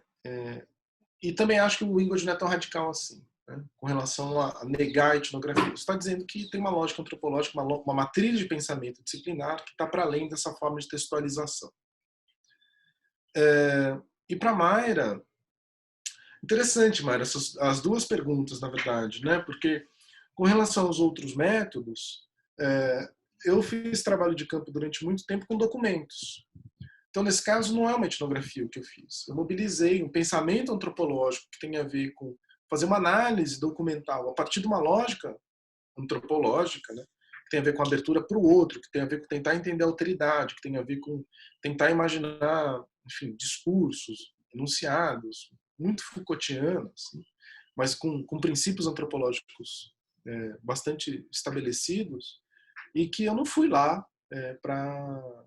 Não tem um trabalho de campo, exatamente nos moldes desses antropólogos clássicos. Então, com relação aos outros métodos, eu diria que a antropologia ela é absolutamente aficionada, né? É uma disciplina completamente mobilizada e marcada pela etnografia. E os outros métodos que ela pode mobilizar, ela é completamente frouxa. Então, eu estou numa banca agora, semana que vem, que um capítulo é só de fotografias. E aí tem o argumento é de uma fotoetnografia. Então, enfim, o céu é o limite, né? O ponto da antropologia é a tentativa, o exercício, a tentativa de explicar a diferença. Ponto. Então, é lidar com a diferença. Os métodos que a antropologia usa para fazer isso são os mais variáveis. Então, desenhos, enfim, todas as formas de abertura de diferença. Não consigo nem fazer um rol de possibilidades tão grande que que isso pode ser, né? E com relação a essa relação pesquisador-pesquisado, mais uma vez, você tem toda a razão, né? Acho que de fato essa é uma relação que foi se complexificando na medida em que a gente saiu dessa hierarquia mais confortável, no sentido de tão desigual, a ponto de eu não ter que dar nenhuma explicação para aquelas pessoas com as quais eu estava fazendo pesquisa. E a entrada em campo é um capítulo à parte. E que não acontece só nesses casos tipo Wall Street, mas também acontece em muitos outros lugares, né? Acho que também tem uma certa imaginação nossa de que a dificuldade de entrar em campo só tem a ver com esses lugares mais hierarquicamente mais estabelecidos, né? Você vai fazer pesquisa, qualquer pesquisa. Tinha uma mãe de santo em Porto Alegre que marcava toda entrevista com algum antropólogo que queria pesquisar o terreiro dela às 6 da manhã. E aí, isso era um teste, né? Então ela fazia 3 entrevistas às 6 da manhã. Se a pessoa segurasse a onda, aí ela ia, né? Tem outras situações, né? Um colega também que foi fazer pesquisa numa favela de São Paulo, e aí essa coisa meio antropológica, bom, você está chegando na favela, não conhece ninguém, tem uma pessoa, então você quer se aproximar de alguém, você vai nas crianças, né? Tinha um monte de crianças jogando bola, e aí parou e tal, começou a conversar, e aí e aí o cara falou, eu sou antropólogo, né? Aí a criança olhou para ele e falou, mestrado ou doutorado? Também está incorporada a lógica de que está cheio de antropólogo, né? Em muitos lugares, e esses nativos, né, esses grupos pesquisados estão muito habituados com a gente, né? Essas charges, né? Fuja, lá vem um antropólogo. Então, acho que também isso ajuda, uma série de piadas, né? Mas que ajudam a gente a desestabilizar essa ideia de que esses lugares que sempre foram alvo da antropologia permanecem aceitando e lidando com o antropólogo de maneira muito passiva. Não é bem assim, não. Vai qualquer antropólogo estudar universal, os caras o pastor coloca o antropólogo no bolso, né? Porque o cara está muito habituado a esse tipo de entrada. Então, a antropologia também teve marcada por essa por essa insistência, né, em invadir o universo do outro, né? Bom, acho que eu paro por aqui, senão não dá tempo das outras, né? Mas super legal. Essa é uma conversa bem longa. Gente, eu Isso vou... me lembrou. Assim, ela é mais legal quem pudesse, porque tem umas perguntas enormes no chat, assim. Então, acho que talvez seja legal vocês falarem. Eu puxo aqui para dentro, como eu fiz com os outros, né? Eu tenho a ordem Marcos. seria agora o Marcos. Se ele se animar a falar aqui, eu posso... Você está aí, Marcos? Deixa eu ver se eu vou puxar ele, ver se ele quer falar. Você tá aí, Marcos? Não, acho que... Talvez esteja sem É, microfone. não tá dando. Marcos? Acho. Leia a pergunta dele. Sei lá. Eu posso ler a pergunta, sim. Deixa eu ver. É que o chat ficou enorme agora. Acho que agora... Boa tarde, vocês estão me ouvindo? Agora sim, Marcos. Agora sim. Parabenizar o Rodrigo pela fala. Eu gostaria de perguntar, porque a geografia tem uma tradição acumulada da relação sociedade-natureza. E a antropologia, como o Rodrigo apontou aí durante a explicação, ela tem essa ênfase na cultura. Então, a natureza, como é vista pela antropologia, e se a gente pode afirmar que a natureza é a cultura, né, do ponto de vista dos antropólogos. E a outra questão que eu gostaria de saber é como a antropologia, nessa relação com o outro, com a outridade, que foi muito bem apontado pelo Rodrigo, se com a entrada de antropólogos indígenas, né, o outro está na universidade, como a antropologia tem lidado e tem repensado essas questões que o outro agora está do nosso lado, está dentro da universidade. Obrigado. Ótimo. Muito bom. Obrigado, Marcos. Deixa eu ver quem é que seria o próximo agora. Meire. Meire. Deixa eu ver aqui.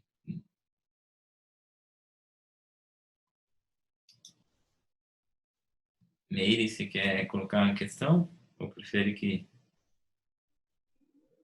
a gente leia? Bom, acho que ela não está... Não sei se está com... Bom, eu vou ler aqui a questão da Meire. Ela colocou... É uma questão mais curta. Colocou a partir dos estudos de Ingold de que coisas têm vida ou vidas, é possível realizar uma etnografia baseada em documentos escritos, por exemplo, em processos oficiais de demarcação de terras indígenas. Depois tem o André, acho que... Deixa eu ver. É o André. André, se você puder colocar a questão, abrir aí só para perguntar. Oi, tá me ouvindo? Sim. Oi, parabenizar pela iniciativa. Infelizmente, eu só pude pegar o final da fala. Eu estava aqui me aventurando com feijão aqui, fiz besteira, tive que consertar a besteira que eu fiz. Mas a minha dúvida, ela é simples. Quer dizer, a pergunta é simples, a dúvida nem tanto. Como que a gente faz? Porque na hora de realizar a etnografia, né, na verdade, na hora de ir a campo, você tem todo um mergulho, né, que você tem que fazer. Só que esse mergulho, ele também... Como você faz, por exemplo, o método da observação participante, que você tem que mergulhar mesmo no mundo né, do seu objeto, e você mantém certo afastamento, né? Porque eu lembro que teve um tempo atrás um livro que saiu chamado On the Run, da Alice Goffman, e gerou muita polêmica exatamente por conta dessa questão do quanto que ela passou de certo ponto, na opinião de alguns pesquisadores, com relação a esse mergulho, né? É mais para pedir algumas dicas, né, com relação a essa tensão entre mergulho e afastamento, né? Obrigado, André. Deixa eu ver. Obrigado. Acho que a gente foram três agora, né? Não, falta uma. Não, a Meire, não, já coloquei. Então, acho que você responde agora, Rodrigo. A gente depois tem mais duas pessoas ainda, eu acho. Tem três, né? Tem o Guilherme também. Tá. Bom, Primeiro para o Marcos. Bom, Marcos, isso é tema para alguns anos assim de seminário, na verdade, né? Essa relação entre natureza e cultura da antropologia. Mas o que eu posso te dizer é que, na medida em que, e isso é importante, né? Na medida em que a antropologia está disposta a imaginar o mundo como o outro imagina o mundo, a relação entre natureza e cultura também se transforma. Ou seja, ela deixa de ser uma relação marcada, tão cindida quanto é para nós ocidentais, e passa por um processo de abertura que pode ser absolutamente implosivo. Então, essa ideia de que a natureza é aquilo que está lá para ser observado e a cultura é aquilo que age, né, na observância, nem sempre é sustentado nas etnografias. Então, para dar um exemplo muito claro, para os meus colegas etnólogos, né, que fazem pesquisa de campo com grupos indígenas na Amazônia, por exemplo, nas terras baixas da Amazônia, né, então descendo os Andes, aqui na nossa Amazônia, a relação de vários desses grupos com isso que a gente chama de natureza é uma relação absolutamente marcada por aquilo que a gente chama de cultura. Então, a relação deles com os animais, por exemplo, é de que esses animais têm interioridade. Eles podem se comunicar conosco. Então, a marca de que é da cultura tudo aquilo com que eu posso me comunicar diretamente cai por terra. Então, para estudar os Wawadi, por exemplo, eu preciso implodir com essa ideia e reconhecer que um Wawadi pode se comunicar com uma onça. E depende de acionar essa lógica para entender, de fato, a realidade daquele mundo. Então, eu diria que o que a antropologia faz diante da natureza é bagunçar a estabilidade da natureza. É bagunçar a estabilidade dela com relação à cultura. Então, aquilo que é cultura pode se transformar em natureza, enfim, é de fato bagunçar com isso. Bom, enfim, aí a conversa é muito longa mesmo, né? Mesmo a forma como a antropologia lida com o corpo, por exemplo, né? O corpo e a percepção não simplesmente como um espaço de manifestação da natureza ou em que o expediente da natureza informa a cultura, mas o corpo como um objeto absolutamente culturalizado a partir de algumas perspectivas. Enfim, a minha resposta mais segura é que a relação entre natureza e cultura para um antropólogo é uma relação absolutamente aberta, né? Que pode ser completamente transformada e distinta daquela esperada. A sua pergunta sobre antropólogos indígenas é excelente. Acho que, de fato, a gente está passando por esse momento. E aí eu quero fazer não são exatamente ponderações, mas é colocar duas camadas na sua pergunta. A primeira é que, apesar da gente negar, a gente também é nativo, né? Quer dizer, a gente também já foi nativo, a gente está no Brasil, né? Isso aqui é o fim do mundo. Então, assim, isso aqui é terreno de observação antropológica. Isso aqui não é lugar de antropólogo, né? É lugar de antropólogo apenas muito recentemente. O caso dos antropólogos indígenas, acho que colocam essa relação numa escala que é mais local, daqueles que eram os nossos nativos se transformando em antropólogos. Mas eu estou aqui dizendo que ir, sei lá, para Inglaterra, para Holanda, algumas décadas atrás, falar que você era antropólogo era tão estranho, produzia tanto ruído quanto um guarani tirar o título de doutor em antropologia para nós algumas décadas atrás. Então, acho que essa é uma camada que é importante da gente pensar para refletir. E a segunda camada é que, em alguma medida, como eu disse, né, a etnografia depende de uma localização, de uma situacionalidade, quer dizer, você dizer de onde você está falando. Então, nesses termos, não tem nada de muito singular em você ser um indígena antropólogo, porque, afinal de contas, você sempre é um antropólogo e muitas outras coisas. O caso do indígena está simplesmente marcando o lugar de fala. É claro que, e eu não estou nem de perto negando isso, quero reforçar, que tem uma carga histórica muito importante, que indígenas foram objeto de estudo da antropologia durante décadas, né? Então, nesse caso, tem, de fato, um efeito importante. Mas, de um ponto de vista estritamente metodológico, o fato do indígena ser indígena é tão relevante quanto o fato de que eu seja, sei lá, de Osasco, né? Então, assim, tem a idiosincrasia do meu lugar no mundo é o dado, né? Qual é esse lugar, quais são os efeitos, é uma outra história. Mas para ir para, de fato, o que eu acho que é a sua pergunta, a antropologia produzida pelos indígenas do Brasil é excepcional, super interessante. Ontem na aula eu estava tentando me lembrar o nome, mas eu me esqueci o nome do colega que defendeu a primeira tese, é um indígena, a primeira tese de doutorado no Museu Nacional, pesquisando a educação indígena, e que de fato transformou o campo, uma tese super inovadora e que apresentou para a gente dados e análises de um lugar que a gente não tinha, né? O ponto é, etnografia e antropologia é sempre uma relação. E por isso o modo de entrada vai transformar a relação. Por isso que eu digo que não há um ponto de entrada que seja neutro. Neutro o suficiente a ponto dele ser apagado, que, portanto, é o indígena que coloca uma novidade. Não, porque toda entrada é uma relação. Toda entrada coloca, a partir de um lugar, o modo de relação, né? Então, acho que esse é um ponto, né? André, mas super interessante. A Meire, né, perguntou sobre as coisas na vida do Ingold. Eu já fui ingoldiano, assim, eu diria, né? Eu já li muito, né, no sentido de já ter lido muito. Agora eu sou um pouco mais reticente, mas gosto muito. É muito bom para pensar, de fato. Então, acho barato que vocês estejam lendo isso. O que eu te responderia é o seguinte. Primeiro, a gente não precisa do Ingold para fazer etnografia de documento, né? Propriamente. A gente consegue fazer etnografia de documento, de demarcação de terra, sem o Ingold. Tem muitas outras saídas.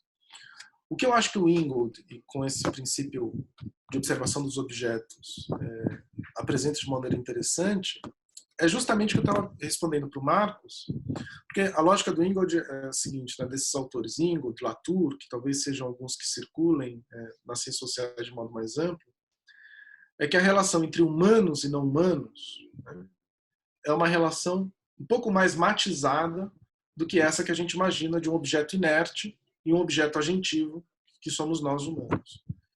Isso não significa, para esses caras, que essas coisas tenham intencionalidade, mas que elas produzem efeito. Então, o que o Latour está dizendo, e o Ingold também, é mais ou menos o seguinte, olha, é como uma bola de futebol numa partida. O que mobiliza os jogadores é a bola. Não significa que a bola tem intenção, mas ela é o objeto agentivo daquela relação. Então, o Latour e o Ingold começaram a elaborar uma série de etnografias que passam a olhar para essa materialidade das coisas. Bom, Meire, eu sou o que se poderia chamar de um antropólogo da materialidade. Eu acabei de traduzir no ano passado um livro de uma dos novos materialistas, né? Se chama Como as Coisas Importam, né? Foi publicado pela editora da URGS. Então, eu olho a religião a partir das materialidades. Então, eu sou super interessado nessa conversa, que eu acho que aponta para essa divisão entre natureza e cultura de modo mais frouxo. Mas o segundo ponto que eu queria marcar é que a gente não precisa disso para olhar para os documentos. Mas é interessante, porque desestabiliza a relação entre humanos e não humanos. O que eu acho, essa é uma conversa que eu sempre tenho com o Daniel, a possibilidade de pensar a geografia, sei lá, uma geografia física das montanhas e pensar alguma capacidade de mobilização que esse espaço físico tem na ação humana, para vocês é uma conversa que está dada há muitos anos, né? E a antropologia recupera isso muito mais recentemente para poder elaborar. Então, a antropologia da paisagem, né, que o Ingold lançou nos anos 2000 como uma grande novidade, nas conversas que eu tinha, né, com o Daniel na época que eu estava lendo isso, era bom, mas qual é exatamente a grande novidade aí do que você está me falando, né? Enfim, acho que são diálogos que a gente precisa fazer junto, e leituras talvez para fazer junto, para entender onde que estão as rupturas. E André, sobre as dicas, né? Eu te daria dica de um texto clássico, que se chama Como Obter o Anthropological Blues, que tem a ver com essa maleabilidade de abertura do antropólogo, mas ao mesmo tempo atenção no foco. Mas se eu fosse te responder de pronto, eu diria, olha, não tem problema nenhum que você se perca. Quer dizer, vai para campo e se perde. Você só não pode voltar perdido, né? Então, assim, você vai, se perca lá e volta para a sua tese, mantendo o fio da pergunta que você quer responder. Mas, assim, se perder lá, de fato, é parte do processo. Porque você nunca vai conseguir conter as suas relações com o seu objetivo inicial. Eu vou contar uma história muito breve, né? Porque agora eu estou meio preocupado com o horário. Meu primeiro trabalho de campo foi com ciganos. Eu estava na graduação, então tinha todo o interesse de pesquisar ciganos, universo exótico, ao mesmo tempo familiar. E eu morava em Porto Alegre, então os ciganos que eu tinha à mão eram as ciganas que liam à mão no centro de Porto Alegre. Então eu fui lá sistematicamente durante semanas conversar com elas. Elas não entendiam exatamente o que eu queria, até que chegou um momento que elas viram a minha insistência e falaram: olha, a gente mora acampado numa cidade aqui ao lado. Se você quiser ir visitar a gente, você pode ir. E aí a minha parada, o meu trabalho era sobre as ciganas, a leitura de mão das ciganas. Quando eu cheguei no acampamento deles, eles de fato moravam acampados em Gravataí, numa cidade da região metropolitana. Quando eu cheguei e os homens ciganos me viram, eles imediatamente me arrastaram para a barraca deles e eu passei a tarde inteira, o dia inteiro com os ciganos. Eu nunca consegui chegar nas ciganas. É claro, porque na lógica dos ciganos, né, o que esse cara está querendo com as nossas mulheres? Né? Tinha uma lógica dessa, a despeito de qualquer coisa que eu explicasse. Mas o ponto é que o meu mergulho no universo cigano, que tinha a ver com o interesse da leitura de mãos, foi completamente capturado. O trabalho foi sobre música colombiana na comunidade cigana, não tinha nada a ver. Porque foi como que a coisa foi indo. Então, de novo, etnografia é relação. E quem tenta controlar a relação é paranoico obsessivo. Então, realmente não é um caminho, né? Não tem como. Bom, vamos fazer uma última ainda, acho que eu vou fazer o seguinte, tem 3 ainda pessoas que colocaram perguntas, né? O Gino, o Rafael e o Guilherme. Eu vou colocar eles aqui. Se um dos 3 não quiser realmente falar, eu posso ler ali a questão. Mas acho que fica mais fácil assim. Peraí, o Rafael também. Tem o Flávio também, né? Tem o Flávio. Tem Flávio também. Peraí. E a Silva. Não, Leonardo Silva. Desculpe. Ah, sim, tem o Leonardo foi um comentário. Acho que se ele quiser fazer também, a gente já coloca todo mundo e a gente fecha. Nessa. Mas onde é que tá? Silva? Porque tá. Leonardo Silva. Então, assim, se não quiserem falar, tudo bem, a gente só lê Mas então, vou passando na ordem, né? Gino, você quer colocar sua questão? Oi, boa tarde. Dá para ouvir, né? Estamos ouvindo, sim. Está um pouco baixo. Opa, um minuto. Tá melhor assim? Tá melhor, tá melhor. Beleza. Vou ser rapidinho. Primeiro, parabenizar ao Rodrigo. Eu gostei muito da apresentação, ele deu uma luz muito forte. E a organização também do evento, né? Eu sou aluno novo da turma 2020 da pós-Geo. A dúvida que eu tenho até agora, porque eu venho do mestrado, eu fiz um trabalho com o povo Quichua do Peru, eu sou peruano. Eles têm um problema de desterritorialização, uma questão muito forte do território, né? Essa desvinculação do território. Então, a minha dúvida que até agora tem na minha cabeça, por mais que eu trabalhei com textos de antropólogos, tanto geógrafos, antropólogos, eu não sei se você talvez poderia me ajudar a aclarar um pouco como é que desde a antropologia se aborda o conceito de território e territorialidade, né, nos povos indígenas. Essa é uma questão muito forte para mim e eu vou continuar trabalhando no doutorado, então talvez se pode dar uma luz, tá? Só isso. Muito obrigado. Boa tarde. Obrigado, Gino. Rafael? Oi. Estão escutando? Estão, né? Estou ouvindo. Tá. Primeiro, mais uma vez, também parabenizar aí pelo Rodrigo, professor Rodrigo, pela fala e os organizadores pelo evento. Bom, minha pergunta ela vai muito numa das questões que eu considero mais sensíveis hoje da geografia e que eu acho que, talvez da humanidade como um todo, né? nesse momento de pandemia global, é que cada vez mais o capitalismo e a nossa sociedade se produz globalmente, né? E aí eu tinha uma curiosidade, assim, um interesse em saber como é a leitura da antropologia, como é a perspectiva, as discussões da antropologia e também dentro, né, da perspectiva do método etnográfico sobre esses fenômenos da escala, da transescalaridade, né, que eu acho que vai passar muito por como se dão as relações desses grupos estudados com outros que não necessariamente passam por um espaço contíguo, né, não necessariamente são grupos contíguos aos estudados. Eu acho que vai um pouco por esse caminho, eu imagino, né? E aí é basicamente isso. Obrigado. Obrigado, Rafael. Guilherme? Vocês me ouvem? Sim, sim. Sim. Boa tarde, professor Rodrigo. Boa tarde, professora Juliana e ao professor Daniel. Em primeiro lugar, agradeço aos coordenadores desse grupo de pesquisas pela incrível iniciativa, bem como agradeço ao professor Rodrigo, pela excelente exposição. Minha pergunta é bem simples, mas eu não sei se a resposta é tão simples assim. Na avaliação do senhor, o que impede uma convergência entre a antropologia e a geografia na academia brasileira? Quais são os obstáculos a uma efetiva aproximação desses campos nas ciências sociais? A professora Juliana já abordou, de certo modo, na fala dela essa questão, mas eu queria ouvir o senhor também. Muito obrigado a todos. Obrigado, Guilherme. E o Leonardo, acho que tem um comentário, né? Mais um comentário do que uma pergunta, mas se puder colocar aí, Leonardo.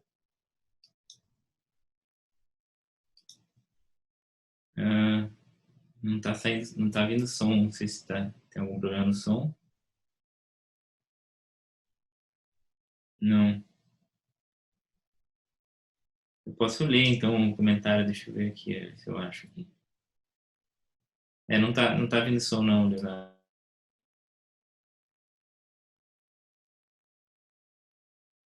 Então eu vou ler, viu, Leonardo, porque acho que você deve estar com algum problema na saída de som aí. Ele colocou o seguinte, que a palestra foi excepcional, né? Agradeço a exposição do professor Rodrigo e a abertura possível desse diálogo pela organização do NUPACT. Estou caminhando para a reta final do mestrado e minha pesquisa toca justamente alguns pontos mencionados, como, por exemplo, a etnografia como exercício imaginativo e a parcialidade da pesquisa. Minha pesquisa lida com a prostituição masculina no espaço público. A partir dessa discussão, utilizo de conceitos e definições sobre território e territorialidade em um local específico no bairro da Lapa, no centro do Rio. Sendo assim, faço um diálogo com a geografia. Além disso, tem relação com a gestão e administração feita desse território por um policial militar que estabelece acordos e contratos com atores sociais locais, além do tráfico e milícia. No meu caso em específico, não pude me valer de survey, muito menos de diário de campo, uso de celular, gravadores, etc. Muitas vezes tive que realizar acordos com os meus interlocutores para poder escrever, anotar coisas no caderno de campo. Então, esse foi um comentário dele. Então, acho que é isso. Passo de novo para ti aí. O Flávio, acho que tinha uma pergunta. Deixa eu ver se eu localizo, porque eu não localizei em um certo momento. Eu só vi um comentário do Flávio que diz o seguinte: a produção de laudos antropológicos quilombolas é um bom campo para estudarmos os diálogos da antropologia e da geografia no Brasil contemporâneo. Não sei se tem uma outra questão, se tiver, depois ele coloca aí no chat. Então é isso, Rodrigo. Eu coloquei aqui no chat o meu e-mail, e na verdade é um e-mail principalmente para o Gino, porque eu acho que, Gino, essa é uma conversa longa, você pode me mandar um e-mail pedindo referências, porque território, é claro que a produção da antropologia não é tão vasta quanto é na geografia, mas é uma produção marcada por duas coisas. Primeira, por uma discussão que tem a ver com política, né? Tem a ver com políticas públicas, tem a ver com demarcação de território, esse é um problema antropológico por excelência. E segundo, com a possibilidade de pensar território a partir de outras formas de paisagem que não seja um território espacial, né? Sejam territórios imaginados, que sejam outras modalidades de território, né? Então, lembrem-se que, como eu disse, a antropologia bagunça com essa fronteira entre natureza e cultura, e por isso mesmo o lugar do território é muito múltiplo, né, nesse caso. E justamente por isso, e aí eu já parto para a pergunta, então pode me escrever, Gino, mas justamente por isso eu já parto para a questão do Rafael, que tem a ver com essas escalas e nessas não contiguidades territoriais, como se faz pesquisa. A antropologia tem produzido muita coisa nesse sentido, Rafael, porque vou dar o exemplo das minhas pesquisas, né? Se durante muito tempo a gente fez pesquisa em territórios específicos, ou seja, o que marcava o objeto antropológico era a territorialidade do grupo, eu vou estudar o grupo que está nesse espaço, a partir de um determinado momento, principalmente a partir da década de 70, a composição do objeto antropológico deixou de estar situada pela exposição territorial ou inscrição territorial em um espaço muito restrito. Então, eu, por exemplo, fiz trabalho de campo estou fazendo uma pesquisa agora sobre espiritualidade no campo médico, e assim, já fiz trabalho de campo em Genebra, em Porto Alegre, no Rio, em Minas Gerais. Então tem uma espécie de composição e de formulação do problema que é multiescalar. E aí essa noção de escala de fato é importante. Tem uma antropóloga muito relevante, contemporânea, que chama Merlin Strater, com TH, e que tem um texto que eu acho brilhante, chamado Conexões Parciais, e que tem a ver com essa lógica de produzir um objeto a partir da parcialidade das conexões dele, sem tentar forçar a barra de uma conexão profunda entre ele, mas identificando conexões frouxas que permitam que eu reconheça uma certa continuidade, sem fazer dessa continuidade uma sobreposição ou uma forçação mesmo. Então, o que eu tento te dizer, na verdade, é que esse é um problema compartilhado entre as disciplinas, né? Esse é um problema que, de fato, também nos afeta. E por isso mesmo, talvez, explorar as formas de resposta da disciplina, da antropologia e da geografia, possa ser também uma outra forma da gente fazer esse diálogo, né? E aí, partindo para o Guilherme, né? Sobre esses obstáculos, eu acho que essa é uma pergunta que a gente pode se fazer aqui, muito francamente, todo mundo, né? Não sei te responder exatamente, Guilherme. Eu acho que, dizer, primeiro que eu acho que não tem uma grande resistência institucional, nenhum grande plano para manter as disciplinas afastadas, mas ao mesmo tempo eu também reconheço que tem poucos espaços institucionais mesmo de convergência. Então, há anos, eu e o Daniel, a gente pensa e fala dele participar de uma ANPOX, né, que é a associação, do encontro da ANPOX, que é da Associação Nacional de Pós-Graduação em Ciências Sociais, que é o principal evento das ciências sociais, e tem uma dificuldade muito grande, que de fato é da associação, de entrada de não cientistas sociais. Então, eu acho que tem poucos espaços institucionais que viabilizam esse diálogo. Então, por um lado, não tem uma grande maquinação para impedir o diálogo, mas também não tem um esforço para que esse diálogo seja efetivado.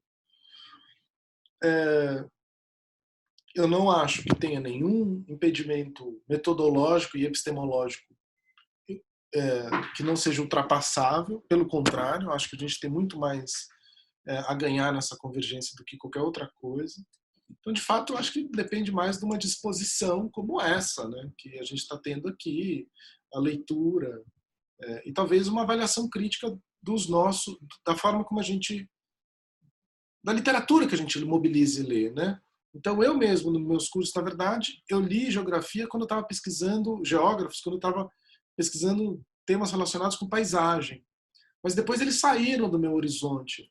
Embora eu saiba que, por exemplo, tem uma área, embora não muito desenvolvida no Brasil, de geografia da saúde, que poderia oferecer várias reflexões e contribuições para o que eu estou fazendo agora, né? Enfim, não tem nenhuma grande elaboração, a não ser dizer que acho que a gente precisa fazer mais isso, né? Muito legal. E tem quer dizer, eu tenho a impressão, por exemplo, da minha pouca experiência nos Estados Unidos, que a coisa é mais fluida lá, né, de trânsito entre as disciplinas. Eu me lembro assim, de ser muito comum geógrafos ir na AAA, que é a reunião de antropologia, e de antropólogos irem na UAD, que é a reunião de geógrafos, e não ser alguma coisa assim. Não tem nenhuma barreira, e não só não tem uma barreira, como as pessoas realmente transitam entre esses eventos normalmente, assim. Então, Exato. né, acho que talvez a E gente... como os próprios laboratórios, né, os grupos de pesquisa, eles são interdisciplinares, né? A gente fez eu e Daniel fizemos uma missão de pesquisa na França no passado, né? A gente conheceu laboratórios, enfim, totalmente interdisciplinares, né?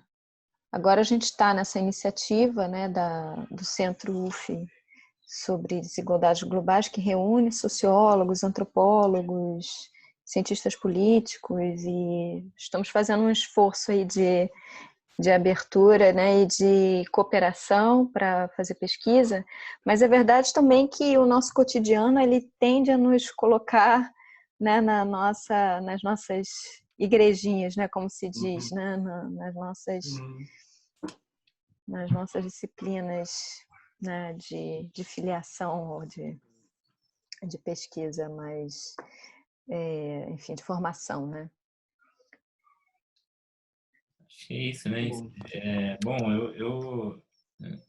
só ainda para complementar, acho que a questão também dos departamentos, né, ainda não ser muito comum, né, departamentos interdisciplinares, ou seja, organizados por outra lógica. Mas, enfim, eu agradeço muito aí, Rodrigo, foi muito legal, acho que a conversa, isso não fecha de forma alguma a ideia do mini curso, né, de outras possibilidades aí da gente continuar dialogando. Mas eu acho que pela reação aí, as perguntas, acho que todo mundo curtiu bastante, né?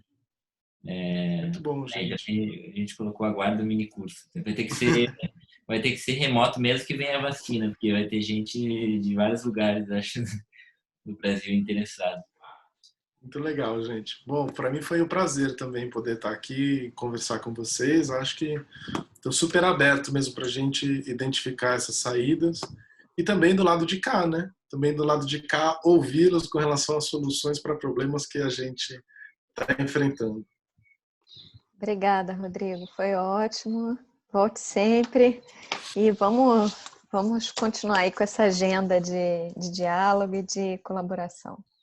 Valeu, gente. A gente gravou, né? Então depois a gente vai disponibilizar esse vídeo. E agradeço a todos também que assistiram e colocaram perguntas.